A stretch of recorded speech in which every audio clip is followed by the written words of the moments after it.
नमस्कार साथियों, मैं लेखपाल विनय कुमार एक बार फिर आपका अपने YouTube चैनल में बहुत बहुत स्वागत करता हूं।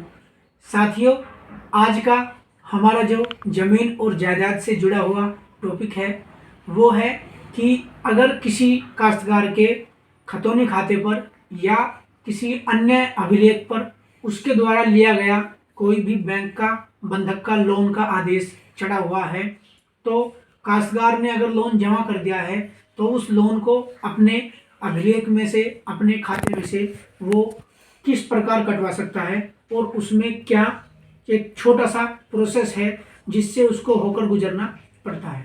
साथियों, उदाहरण के तौर पर हम आपको एक लोन का आदेश चढ़ा हुआ दिखाते हैं कि सपोज करो किसी भी खाते में, थोड़ा पास ले आइए, किसी भी खाते में कोई लोन का आदेश चढ़ा हुआ है, जैसे यही वाला है 1400 इतना फसली VGB हरेबली से ये काश्तकार हैं तीरथ सिंह पुत्र लीला सिंह ने खाता संख्या 18 के गाटा संख्या 21 मिल जुमला पर 25,000 रुपये का लोन लिया है। सपोज करो इस टाइप से अगर किसी खातेदार के खाते पर लोन का आदेश चढ़ा हुआ है और उस काश्तकार ने लोन बैंक में जमा कर दिया है, तो उसमें ये एक नो ड्यूज है। जो रकम जमा किए जाने के उपरांत काश्तकार ने कितने का भी लोन लिया है वो मैं ब्याज के यानी कि ब्याज सहित जमा करने के बाद ये बैंक की तरफ से, ये PNB का है, ये नो ड्यूज मिलता है, नो ड्यूज सर्टिफिकेट। उसमें काश्तकार का नाम, डिटेल, कब उसके द्वारा लोन लिया गया है, उसके बेस पर ये काश्तकार को नो ड्यूज बैंक से मिल जाता है। नो ड्यूज मिलने के उपरांत काश्तकार जाते हैं जो उप निबंधक का कार्यालय है जिसे रजिस्ट्री ऑफिस बोलते हैं।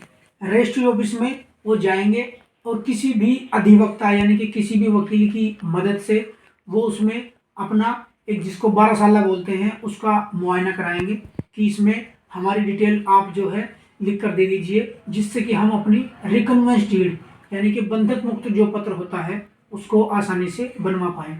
तो उसमें एक मुआयना किया जाता है। वैसे सामान्य तौर पर हम लोग तो खुद ही मुआयना कर लेते हैं, लेकिन अगर कोई कृषक भाई है तो किसी एडवोकेट यानी कि वकील की मदद से अपना मुआयना कराकर उसमें इस टाइप से अपनी एक रिकन्वेंस डीड यानी कि बंधक मुक्ति पत्र बनवा लेगा। ये मैंने एक किसान का तैयार किया है रजिस्ट्री ऑफिस से।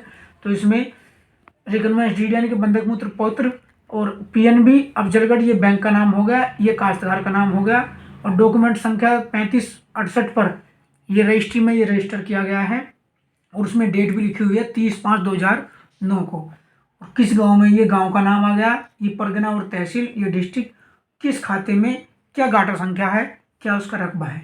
इस टाइप से रिकन्वेंस डीड जो टाइप की जाती है टाइपिस्ट के द्वारा, ये हो गई।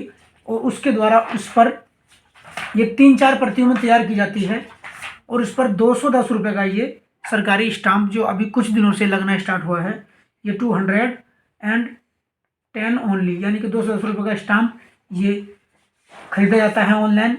और इसकी फ़ोटोकॉपी के साथ में इसको बैंक में लेकर जाया जाता है और बैंक में फिर बैंक मैनेजर के द्वारा ये इस डेट पर, जिस डेट में ये तैयार की जाएगी वो डेट का दिनांक, उसका क्रमांक और यहाँ पर बैंक मैनेजर की साइन और उनकी मोहर, और जिस वकील के द्वारा तैयार किया गया है उस वकील के यहाँ पे मोहर साइन हो गए, 2 गवाह के यहाँ पे विटनेस के भी साइन किए जाते हैं।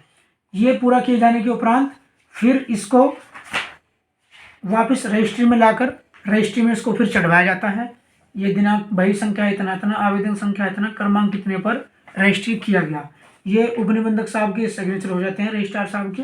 और फिर उसके बाद ये अगर कोई गांव चकबंदी प्रक्रिया के अंतर्गत है तो उसमें चकबंदी में चला जाता है ये लेखपाल के पास कि अमल दरामद कर दिए इस खतौनी में जो काश्तकार का खाता है। या फिर अगर कोई गाँव राजस्व प्रक्रिया के अंतर्गत है तो उसमें भूले कक्ष जो होते हैं जहाँ से ऑनलाइन फर्म निकलती है वहाँ पर ये पहुँचा दिया जाता है और इसका अमल दरामद यानी कि टाइपिस्ट के द्वारा कर दिया जाता है और उसकी नकल हम लोगों को तहसील से या फिर चकबंदी में गांव है तो चकबंदी कार्यालय से मिल जाती है।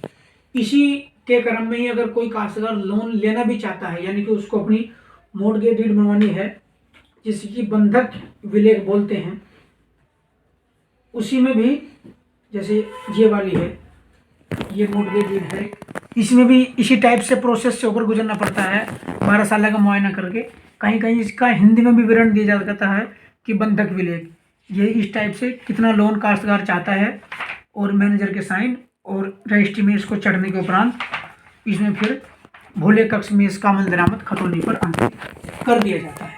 तो साथियों, एक छोटा सा प्रोसेस जो मैंने आपको बताया है, समय इसमें करीबन 1 हफ्ते के करीब लग जाता है, बाकी ज़्यादा समय भी लग सकता है। अलग अलग जगह का अलग अलग प्रोसेस है, अलग अलग समय लगता है। और लोन अगर लेना है तो उसके लिए फाइल बनती है, जो कि एडवोकेट हैं कोई भी उनके माध्यम से बनवा सकते हैं आसानी से, और आप आराम से अपना किसी भी बैंक से कृषि लोन आसानी से ले सकते हैं, जिसकी जो दर है वो 4% के हिसाब से काश्तकार से वसूली जाती है। और अगर आपने लोन जमा कर दिया है तो इसी तरह से न्यू रूल्स के बेस पर आप रजिस्ट्री ऑफिस से अपना मुआयना करा लें और ये जो रिकन्वेंस डीड है, बंधक मुक्ति पत्र, इसको बनाकर आसानी से अपना लोन जमा करके अपने खाते से भी, क्योंकि लोन 3 जगह से चढ़ता है और 3 जगह पर ही कटता है। Number 1 bank, number 2 registry office और नंबर 3 तहसील, जहाँ पर की खतौनी की फर्द हमें मिलती है। अगर तहसील नहीं है तो फिर चकबंदी में हाथ से फिर फर्द मिलती है। 3 जगह पर ही चढ़ेगा और जब वो कटेगा, यानी कि लोन जमा कर दोगे तो 3 जगह से ही कटेगा। साथियों, आज का टॉपिक आपके लिए यहीं पर समाप्त करते हैं। नव वर्ष के लिए आपको बहुत बहुत शुभकामनाएं, बहुत बहुत बधाइयाँ। खुश रहिए, स्वस्थ रहिए और अपने काम में व्यस्त रहिए। And keep your fashion active this year. मिलते हैं अगले राजस्व अथवा चकबंदी संबंधी टॉपिक के साथ। तब तक के लिए नमस्कार।